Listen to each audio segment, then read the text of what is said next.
சகோதர சகோதரிகளே, இந்த நாளிலே இந்த வேதத்தின் மூலமாக உங்களை சந்திக்க கர்த்தர் கொடுத்த கிருபைகளுக்காக உங்களுக்கு கர்த்தரை நாமத்தை மையப்படுத்துகிறேன்.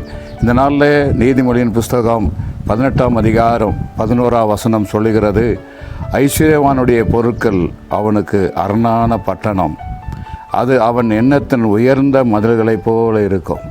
கர்த்தர் நாம மையம் உண்டாகட்டும். வேதம் சொல்லுகிறது, ஐஸ்வர்யவானுடைய பொருள் அவனுக்கு அரணான பட்டணம். ஒரு மனுஷனை கர்த்தர் ஐஸ்வர்யவானாக மாற்றுகிறார். ஒரு ஐஸ்வர்யவானுடைய பட்டணம் அரணான பட்டணமாக காணப்படுகிறது. அப்படியானால் கர்த்தர் நமக்கு அநேக ஐஸ்வர்யத்தை கொடுக்க வல்லவராக இருக்கிறார். ஆசீர்வாதங்களை கொடுக்கிறவராக இருக்கிறார். கர்த்தர் நாளில் சாலமோன்ட்ட சொல்லுகிறார், நீ ஐஸ்வர்யத்தை கேளாதபடியினால், ஞானத்தை நீ கேட்டபடியினால், நீ கேட்காத ஐஸ்வர்யத்தை நான் உனக்கு தருவேன் என்று சொல்லி ஆண்டவர் சாலமோனிடத்தில் பேசி அவனுக்கு இந்த உலகத்தில் ஞானத்தையும் சம்பத்தையும் ஐஸ்வர்யத்தையும் கொடுத்தார் என்று வேதம் சொல்லுகிறது.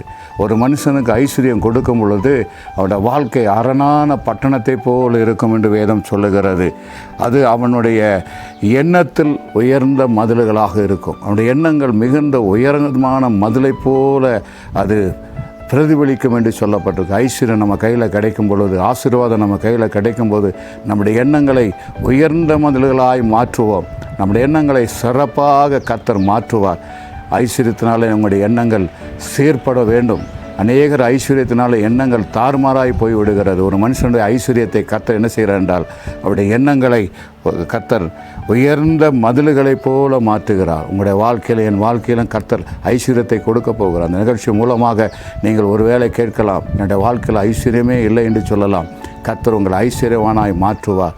இப்பொழுதே இந்த நிகழ்ச்சி மூலமாக ஆவியானவர் சொல்லுகிறார், உங்களுடைய வாழ்க்கையில் ஐஸ்வர்யத்தையும் சம்பத்தையும் ஆசீர்வாதத்தையும் கொடுப்பேன் என்று வாக்குத்தத்தம் பண்ணுகிறார். நீங்கள் அவருக்கு முன்பாக ஐஸ்வர்யவான்களாக இருக்கும் பொழுது உங்களுடைய வாழ்க்கை அரணான பட்டணத்தை போல் இருக்குமா? உங்கள் வாழ்க்கை அவ்வளவு சிறப்பாக இருக்கும். உங்களுடைய எண்ணங்களும் உயர்ந்த மதில்களைப் போல் இருக்கும் என்று வேதம் சொல்லுகிறது. இந்த வசனத்து மூலம் கர்த்தர் உங்களோடு கூட இடைபெறபடினாலே நன்றி செலுத்துகிறேன். இந்த நிகழ்ச்சியை அநேகருக்கு நீங்கள் பகிர்ந்து கொள்ளுங்கள். கர்த்தர் உங்களை ஆசீர்வதிப்பார்.